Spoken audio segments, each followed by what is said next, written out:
Welcome to the Party Starters podcast with me, Kane Towning. I know you're gonna dig this.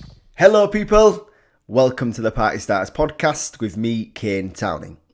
In these top tip episodes, I'm going to give you my top tips on how to successfully organise an event, how to throw a party. I could literally write a book on this stuff, so I'm going to take it episode by episode and give you a top tip per episode. I'm going to take it right back to the beginning, the stuff you need to be thinking about before you even think about putting on an event. Like everything you hear in the podcast, there are lots of ways to do things. Some stuff works for some people, some stuff works for others. I'm telling you what has worked for me, what has helped me get from small events right up to festival level. These are my tools, tricks, secrets and rules that I follow to become a successful party starter.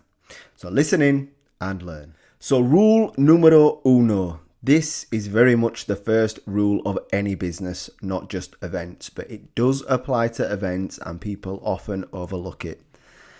It is as simple as supply and demand. Supply and demand. If there isn't a demand for what you are doing, there is no need for a supply. If there isn't a demand for the event that you are thinking about, there is no need for a supply. You are pissing in the wind. It's as simple as that. There has to be a demand. There has to be customers wanting what you are promoting. If you put on an event and there isn't customers wanting that event, needing that event, demanding that event, then you are going to fail. I've done it. I've put events out there without any demand and they have failed miserably. Please take that in and remember it as rule number one. Supply and demand. There has to be a demand for what you are doing. Simple as that. Supply and demand. I want you to go to bed tonight thinking supply and demand.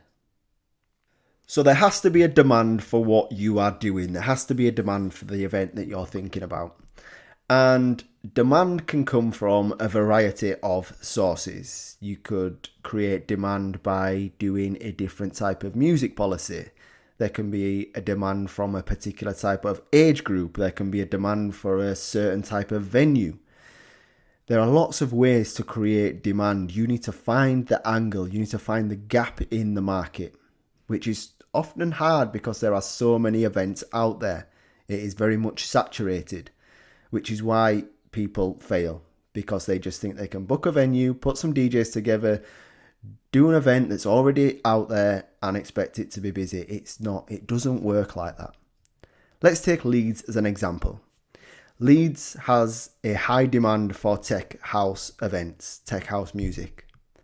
And there are lots of well-established clubs and promoters supplying tech house events with some huge bookings, and they do a very good job. So there is a demand for tech house nights and a very strong supply chain. Therefore, I'm not going to do a tech house night in Leeds unless I can do a better job and find a different angle. If I just put out a tech house event with some artwork and do a worse job than what's already been supplied, I'm going to fail. It's as simple as that. It's just simple business basics. You have to see it like a business. These events don't just magically get hundreds, thousands of people to them. There has to be a demand and there has to be a strong supply chain. If I go and try and supply the demand without doing as good a job as them, I'm going to fail. I've tried it, I've done it, and I've failed many a times. When we was, very much at the peak of our promotion, we tried tapping into the student market. We thought, students are huge. There's thousands and thousands of students in Leeds. Let's do a student night. So we did. We got something like 20,000 flyers. We booked a venue and we thought, we've got a good network. We can do a student night. There are a huge demand for student nights in Leeds, but there are also a really, really strong and fierce supply chain of student promoters that are well established. And we fell flat on his face. We failed. the night was dead. We literally went out flyering. We went to all the student fairs. We did everything we possibly could. But yes, there was a demand, but the supply was too strong. We couldn't offer anything different, and they were more established, and we failed. And that's how it works. That is as simple and as real as it gets. So you need to identify where the demand is and what your angle is. Where are the gaps? Where is there a gap? Is there a need for a certain type of music? Is there a DJ that someone hasn't booked yet? Is there an age group that want an event? Is there a venue that you can be the first to get? That's a good way to create demand, and something that we generally do. We try to be the first to do something. We was the first to do a city centre festival with Made in Leeds Festival.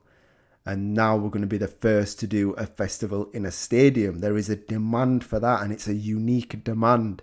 People want to party in a festival in a stadium. So we're going to supply that demand. So just take it in.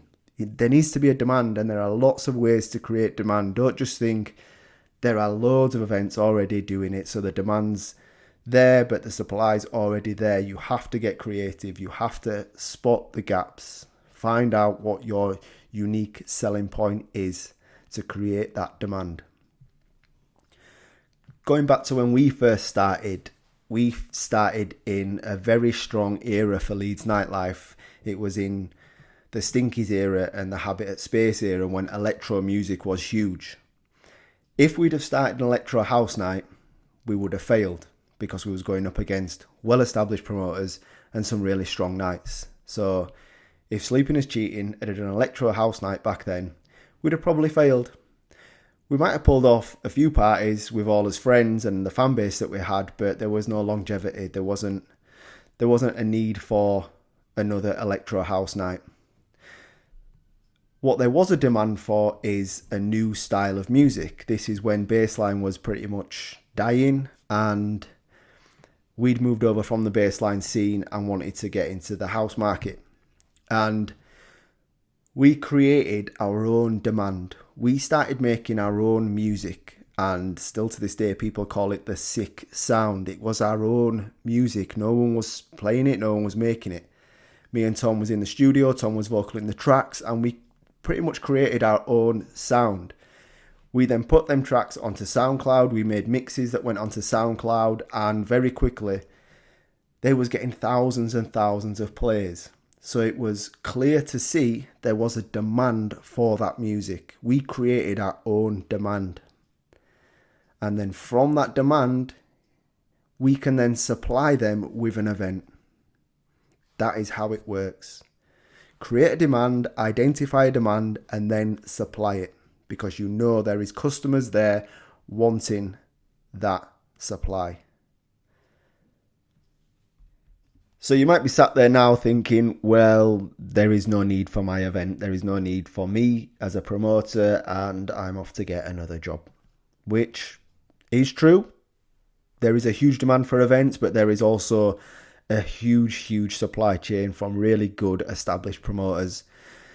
So what do you do now? Well, this boils down to how hard you're willing to work and how much you want this. The only way to then succeed at this is to create a better supply. If you want to do a tech house night and there's already a strong supply chain, how are you going to be successful? Well, you have to create a better supply chain. You have to be better than the competition. You have to create artwork that no one else has ever seen. You have to think out of the box with promotion. You have to come up with new ways of promotion that no one's ever seen that is better than your competition. You have to work harder. If they're giving out 10,000 flyers, you give out 20,000 flyers. And it just works like that. And that is, again, the basics of business. You have to outwork your competition. You have to outthink them. You have to outsmart them. You have to outplan them. Come up with new promo techniques, new promo methods, completely out of the box, and give yourself a fighting chance. There is another way as well. And there is no shame in this. I did it for many years, and the stuff I learned doing this is what's helped me on my path to success. And it goes back to the saying, if you can't beat them, join them. If there is already a promoter doing what you want to do and you truthfully can't do a better job than him right now, then go work for him. Offer your services. Go promote other people's events and learn. Get the experience. You cannot beat experience. Go and learn how it works firsthand. I worked for many years flying outside clubs, sat in offices burning thousands of CDs, learning really how it works before I even thought of putting on my own event. I had like 2-3 years experience under me before I put on my first event. And that experience was just so valuable. The stuff I learned there was just, it's helped me on my path to success. So if you can't beat them, join them. There is no shame in it. Go work for free. Just get that experience. You cannot beat experience. And there are lots of promoters who will gladly take you in. So go work for them. Learn how they do it. Learn how the competition do it. And then put on your own event. So that is my top tip number 1. My rule number 1, supply and demand. Thank you. Welcome to the Party Starters podcast with me, Kane Towning. I know you're gonna dig this.